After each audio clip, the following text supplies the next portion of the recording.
بسم اللہ الرحمن الرحیم۔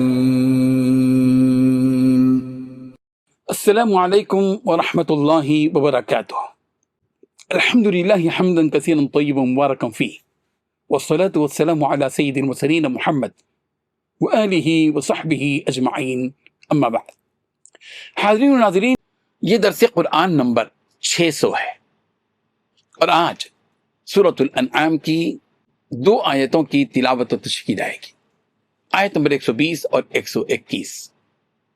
اعوذ باللہ من الشیطان الرجیم، بسم اللہ الرحمن الرحیم۔ وذروا ظاہر الاثم وباطنہ ان الذین یکسبون الاثم سیجزون بما كانوا یقترفون ولا تأكلوا مما لم يذكر اسم الله عليه وإنه لفسق وإن الشياطين ليوحون إلى أوليائهم ليجادلوكم وإن أطعتموهم إنكم لمشركون صدق اللہ العظیم۔ لفظی ترجمہ یوں ہیں، وذروا، اور تم چھوڑ دو، ظاہر الاثم و باطنہ، ظاہر گناہ اور پوشیدہ گناہ، ان الذین یکسبون الاثم، بلا شبہ جو لوگ کرتے ہیں گناہ، سیجزون بما كانوا یقترفون، عن قریب وہ جزا دیے جائیں گے اس کے ساتھ جو وہ تھے گناہ کرتے۔ وَلَا تَأْكُلُوا، اور تم مت کھاؤ، مما لم یذکر اسم اللہ علیہ، اس جانور میں سے کہ ذکر نہیں کیا گیا اللہ کا نام اس پر، وَإِنَّهُ لَفِسْقٌ، اور یقیناً یہ کھانا البتہ فسق ہے، وَإِنَّ الشَّيَاطِينَ، اور بلا شبہ شیاطین، لَيُوحُونَ إِلَىٰ أَوْلِيَائِهِمْ، البتہ شبہات ڈالتے ہیں اپنے دوستوں کی طرف، لیجادلوکم، تاکہ وہ تم سے جھگڑا کریں، وَإِنْ أَطَعْتُمُوهُمْ، اور اگر تم نے ان کی اتباع کی، انکم لمشرکون، تو یقیناً تم بھی البتہ مشرک ہو۔ ترجمہ یوں ہے، اور ظاہری اور پوشیدہ ہر طرح کا گناہ ترک کر دو۔ جو لوگ گناہ کرتے ہیں وہ عن قریب اپنے کیے کی سزا پائیں گے، اور جس چیز پر اللہ کا نام نہ لیا جائے اسے مت کھاؤ کہ اس کا کھانا گناہ ہے۔ اور شیطان لوگ اپنے رفیقوں کے دلوں میں یہ بات ڈالتے ہیں کہ تم سے جھگڑا کریں، اور اگر تم لوگ ان کے کہے پر چلے تو بے شک تم بھی مشرک ہوئے۔ ان 2 آیتوں میں 6 باتیں بتلائی گئی ہیں۔ پہلی بات، تم ظاہری اور باطنی دونوں قسم کے گناہ چھوڑ دو۔ دوسری بات، یہ یقینی بات ہے کہ جو لوگ گناہ کماتے ہیں انہیں ان تمام جرائم کی جلد ہی سزا ملے گی جن کا وہ ارتکاب کیا کرتے تھے۔ تیسری بات، جس جانور پر اللہ کا نام نہ لیا گیا ہو اس میں سے مت کھاؤ۔ چوتھی بات، ایسا کرنا سخت گناہ ہے۔ پانچویں بات، شیاطین اپنے دوستوں کو ورغلاتے رہتے ہیں تاکہ وہ تم سے بحث کریں۔ چھٹی بات، اگر تم نے ان کی بات مان لی تو تم یقیناً مشرک ہو جاؤ گے۔ حاضرین و ناظرین، گناہ 2 قسم کے ہوتے ہیں، ایک ظاہری گناہ اور دوسرے باطنی گناہ۔ ظاہری گناہ میں وہ گناہ داخل ہیں جو انسان اپنے ظاہری اعضاء سے کرتا ہے، جیسے جھوٹ، غیبت، شراب نوشی، زنا، دھوکہ وغیرہ۔ اور باطنی گناہوں سے وہ گناہ مراد ہیں جن کا تعلق دل سے ہوتا ہے، جیسے حسد، ریاکاری، تکبر، بغض، کینہ وغیرہ۔ ظاہری گناہوں سے متعلق تعلیم و تربیت علماء و فقہا سے حاصل ہوتی ہے، جبکہ باطنی گناہوں کی اصلاح کے لیے صاحب نسبت بزرگوں سے رجوع کرنا ہوتا ہے۔ ان بزرگوں کی صحبت سے تزکیہ نفس ہوتا ہے، اور آہستہ آہستہ اس قسم کی برائیاں دور ہوتی ہیں۔ اللہ تعالیٰ نے اس آیت میں ان دونوں قسم کی یعنی ظاہری اور باطنی گناہوں سے بچنے کا حکم دیا کہ وَذَرُوا ظَاهِرَ الْإِثْمِ وَبَاطِنَهُ، اور تم چھوڑ دو ظاہری اور پوشیدہ گناہ۔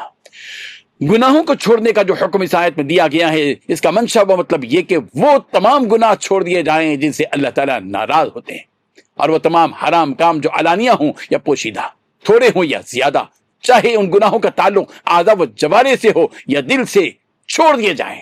جو شرعاً ناپسندیدہ ہو، جس کو اللہ اور اس کے رسول نے حرام قرار دیا ہو، وہ گناہ ہے۔ سورہ اعراف کی آیت نمبر 33 میں کہا گیا قل انما حرم ربی الفواحش ما ظہر منها وما بطن، کہہ دو کہ میرے پروردگار نے تو بے حیائی کے کاموں کو حرام قرار دیا ہے، چاہے وہ بے حیائی کھلی ہوئی ہو یا چھپی ہوئی۔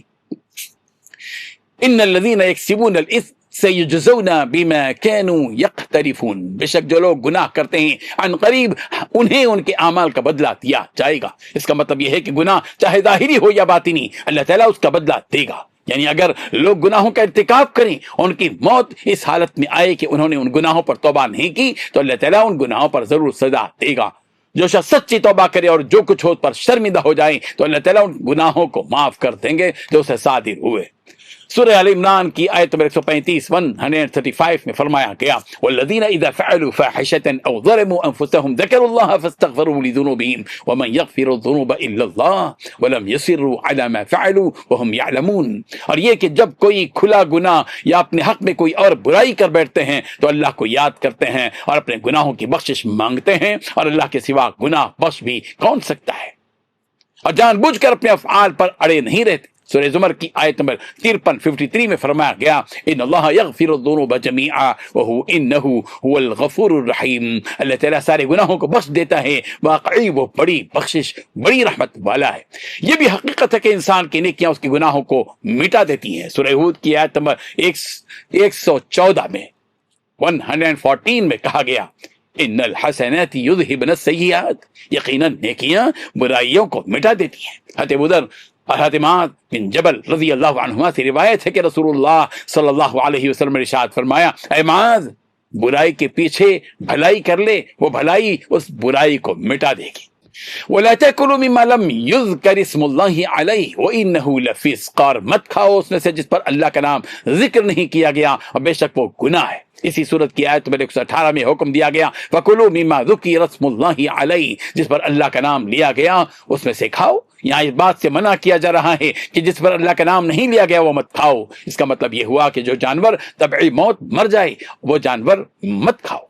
اسی طرح جس جانور کے ذبح کے وقت اللہ کا نام نہ لیا جائے وہ بھی مت کھاؤ۔ وہ جانور بھی مت کھاؤ جس کو اللہ کے علاوہ کسی اور کے نام سے ذبح کیا گیا ہو۔ مشرکین بتوں کے نام پر جانوروں کو ذبح کیا کرتے تھے، اور غیر اللہ کے نام پر ذبح کیے ہوئے جانور کا کھانا دین اسلام میں گناہ ہے، فسق ہے۔ وَإِنَّ الشَّيَاطِينَ لَيُوحُونَ إِلَىٰ أَوْلِيَائِهِمْ لِيُجَادِلُوكُمْ، بلا شبہ شیاطین اپنے دوستوں کی طرف وسوسے ڈالتے ہیں تاکہ وہ تم سے جھگڑا کریں۔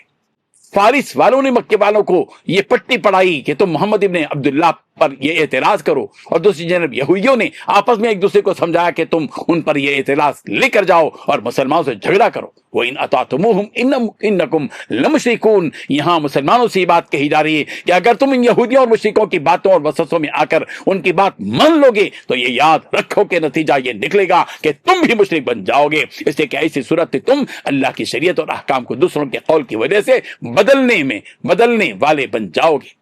اللہ تبارک و تعالیٰ ان آیات کو سمجھنے کی توفیق عطا فرمائے، آمین۔ وآخر دعوانا ان الحمد للہ رب العالمین۔ ڈیلی درس قرآن کو سبسکرائب کیجئے، اپنے تاثرات اور مشورے ارسال کیجئے، اور متعلقین کے گروپ بنا کر انہیں روزانہ درس قرآن بھیجیں اور اجر ثواب پائیں۔